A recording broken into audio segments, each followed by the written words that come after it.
Hi guys, welcome back to my channel. Today we are going to talk about as a Tewodros II.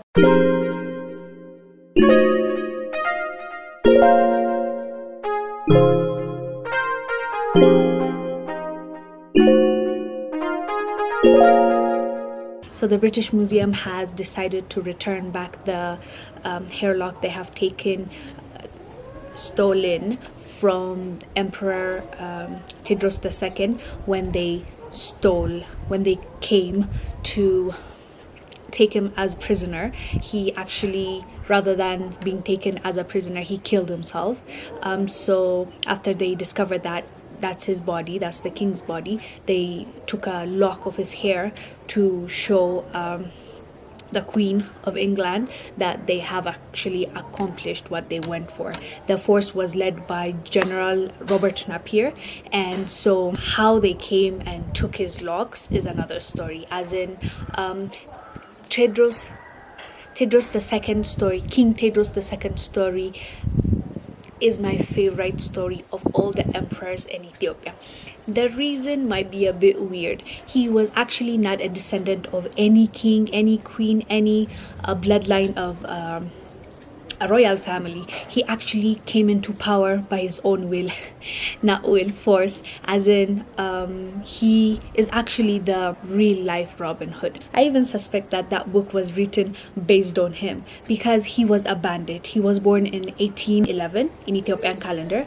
In Gregorian calendar, it's just add 8 years to it. He was born in Kwara, a place called Kwara, and he was not from a royal family or anything. He grew up and then he saw the injustice. He was really about bringing justice. So when he saw all those farmers being poor, all those people that are deserving are not getting anything, and the kings and queens are the only ones, and the royal family are the only ones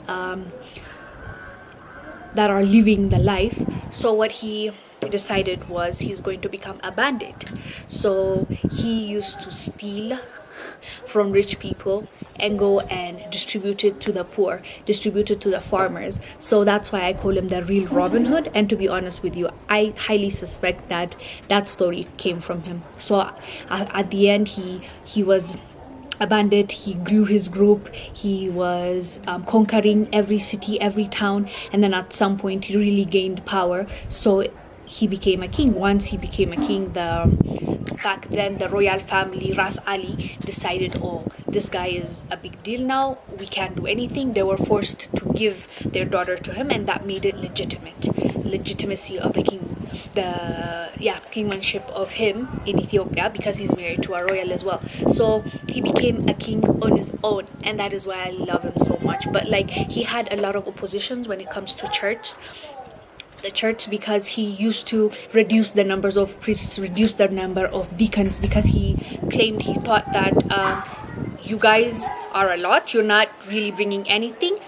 This much amount of priests is enough, deacons is enough for this church. So he will take them and be like, go work, go be in the military, go do this. And he would even take some land and give it to the poor, give it to the farmers. So that used to bring a disagreement between him and the church. That's one of the reasons why some people were against him. But he was a visionary. He was truly motivated to modernize Ethiopia. He wanted to build roads that connect the city, the town. He wanted to have a stronger military base because he was a bandit. He really loved the idea of having a stronghold, having a protected Ethiopia.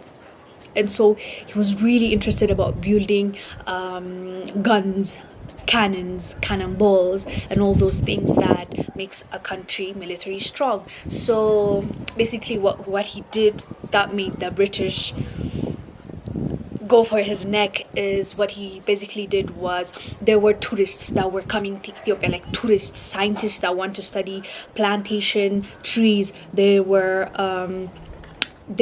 writers, missionaries, there were engineers that came to Ethiopia from France, from England, from Russia.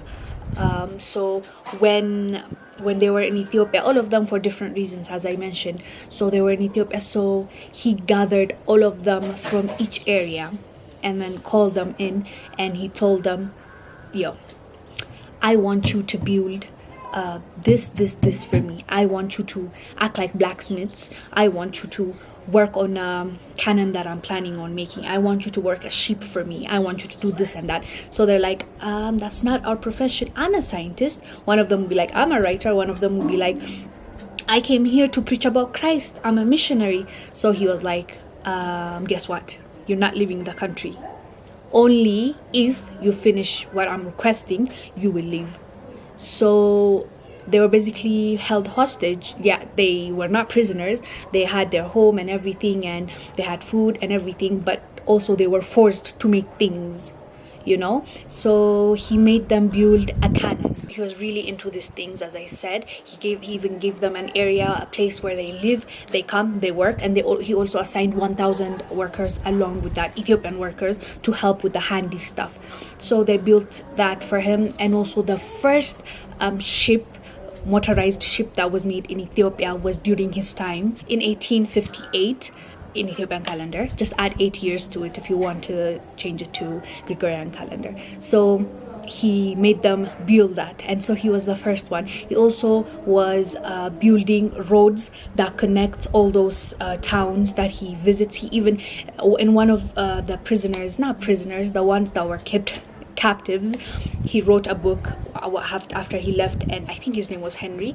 He was saying how he used to do it himself as well. When he's going with his carriage and he sees a rock blocking the road, he'll just get up and move it aside and just go. He was a really determined, strong man that really believed in uniting Ethiopia and really modernizing Ethiopia, and that was his whole goal that got him killed eventually. So he did that, everything, and then at the end, after he did all these things, he wanted to build more cannons. So once he requested that, the British, the Queen, asked for the return of the citizens that were held captive. So he's like, I refuse. Now what I want you to do is send me more so that I build what I want, and assist me with technical things and technology that I don't have. So the Queen refuses, and he's like, nope, I'm not letting them go then.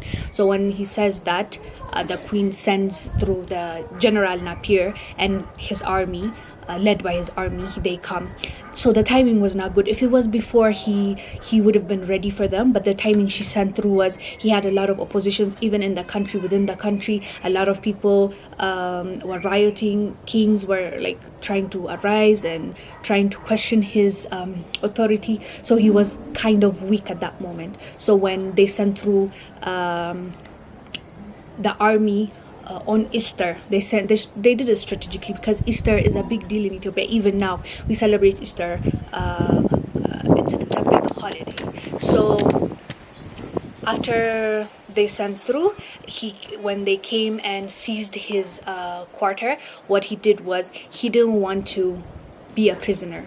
So he took one of his what do you call them, like butlers that help him around. He took his clothes so that they don't tell who he is. He took it and he wore it. He walked across, I think, a mountain, Mekdella, and he just shot himself in the head, and he died. He didn't want them to know who he was. But when they came, they saw his ring, and they brought eyewitnesses, and they were sure that it's him. So they took a lock of his hair, cut it, and took it to the Queen to show her that he actually really died, and we held victory against Ethiopians. They actually took his wife and his son as hostages. During the time of that journey, his wife died, but his son survived, and they took him to Britain. Actually, it was recorded that the Queen really loved him.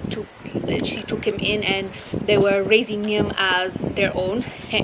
I don't know how their own mean, to be very honest with you, but like they were very close, and he was like a royalty since he was from a royal family. They raised him, but at the age when he was a teenager, he died as well, and his grave is found there in Britain. So that was the story of this great visionary of Ethiopia. He was a great leader, even though some of his tactics and ways were a bit harsh.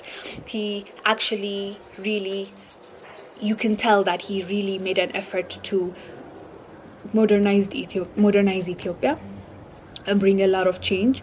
But the only thing, the shortcoming was he was not strategizing, you know, like he was not worried about the diplomatic side of it. When the queen was asking, he's like, go away, I'm not listening to this, I am not catering to your orders or anything. I'm not saying he should have, but I'm just saying he did not strategize it. He just put his mind to something, he wanted to make it, and he went for it, and at the end he collapsed. His idea collapsed, but he still made the Ethiopia that is right now.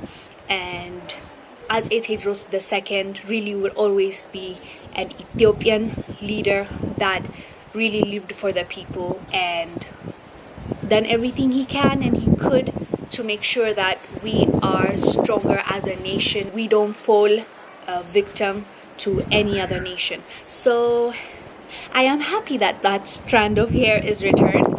I know it might not mean a lot, but it's still ours. Whatever is ours should be coming to us. Even the Dr. Hirut, the tourism minister, have requested a lot of artifacts that were stolen during the Victorian era.